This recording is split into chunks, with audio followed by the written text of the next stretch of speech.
ആ RSS അജണ്ടയ്ക്ക് പൂർണ്ണമായി കീഴ്പ്പെടുന്നു എന്ന സന്ദേശമാണ് ആദ്യ ദിവസം തന്നെ, സത്യപ്രതിജ്ഞാ ഘട്ടത്തിൽ തന്നെ കേരളത്തിലെ UDF ഗവൺമെന്റ് നൽകിയത്.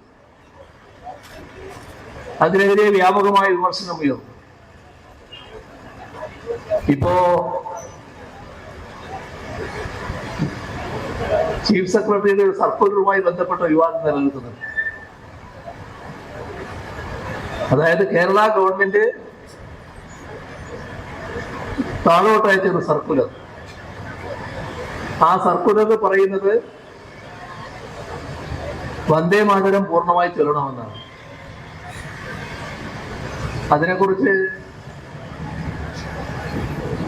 മാധ്യമപ്രവർത്തകര് മുഖ്യമന്ത്രിയോട് അന്വേഷിച്ചപ്പോ കൃത്യമായ മറുപടി മുഖ്യമന്ത്രിക്ക് പറയാനാവുന്നില്ല. ഇക്കാര്യത്തിൽ ഒരു ഉരുണ്ടുകളി ആദ്യം ഉണ്ടായി. സർക്കുലർ അയച്ചത് ഗവർണറുടെ ഓഫീസിൽ നിന്ന്, ലോക് ഭവനിൽ നിന്ന് ആവശ്യപ്പെട്ടത് പ്രകാരമാണ് എന്ന് മന്ത്രി ഷംസുദ്ദീൻ പറഞ്ഞു.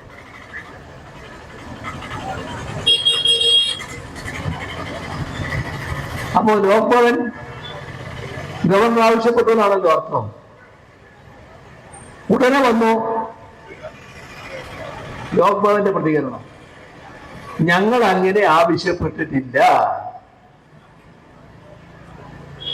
എന്താ അതിന്റെ അർത്ഥം? എന്തുകൊണ്ടാണ് RSS അജണ്ട നടപ്പിലാക്കാൻ ഇത്ര വലിയ ധൃതി? ഇവിടെ കാണേണ്ട മറ്റൊരു കാര്യം, വഖഫ് ബോർഡ് അതിനെ കയ്യിലെടുക്കാൻ വേണ്ടി, കൈപ്പിടിയിലൊതുക്കാൻ വേണ്ടി ഒരു ഇടപെടൽ കേന്ദ്ര ഗവൺമെന്റിന്റെ ഭാഗത്തുനിന്നുണ്ടായി. കേന്ദ്ര ഗവൺമെന്റ് ഏത് നടപടിയിലും വർഗീയ താല്പര്യമുണ്ട്.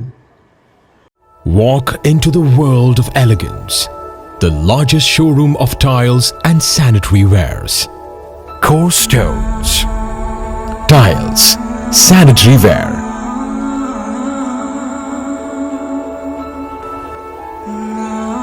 Plumbing hardware.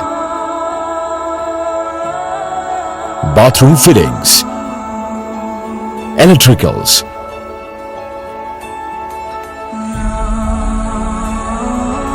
Building materials, marbles, a unique collection of masterpieces.